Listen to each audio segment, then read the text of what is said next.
Today we're testing Holbein's Vermillion PR108. It's bold, it's opaque, it stains like it holds a grudge. So let's see what chaos it brings to watercolor paper.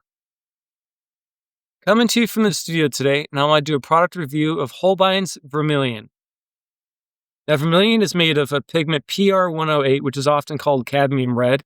And you can see that this is a very kind of orangish red color. You wouldn't want to mix blues into this because you're going to make your complementary colors that's going to make your grays. Now, it's a very strong staining color, so once you put it down on the paper, you're going to have a hard time getting it off. When it comes straight out of the tube, it's also very, very strong too. It's kind of an opaque color, a semi-opaque. So the first wash, what I'm doing here, is I want to take a graduated wash. So I'm going to go from dark to light. Now, I put the color down on a piece of paper. This is on a dry piece of paper, and this is tilted at a little bit of an angle, so gravity's going to do some of the work for me. Then I came back in here with just some water. I'm trying to go from dark to light, making a nice graduated wash.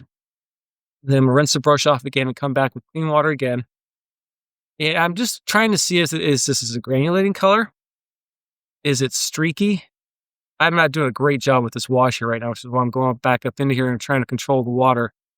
It doesn't really granulate very much. It's actually not a very streaky color. Certain colors actually soak into the paper too fast, and they're hard to get a nice smooth wash. This color, I did not have that problem. So it's a pretty good one. You're trying to do like a graduated wash. Of course, it's a very strong orange. I do enjoy that about it.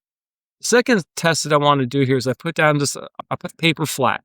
Then what I did is I got the color across the whole little swab here and try to get it so it was even. And then while the paint is still wet, I'm coming back into here with more water.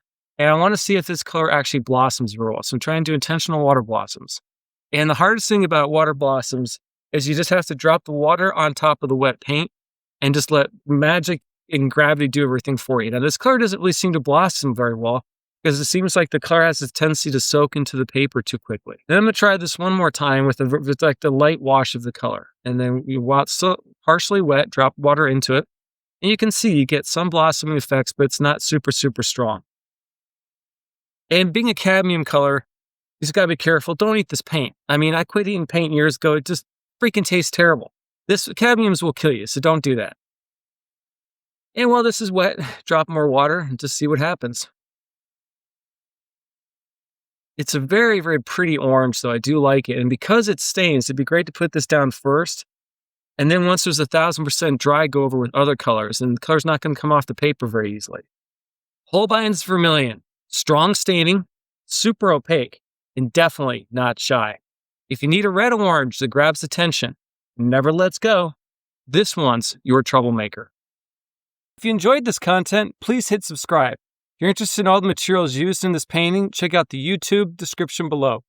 Thank you for watching, and happy painting.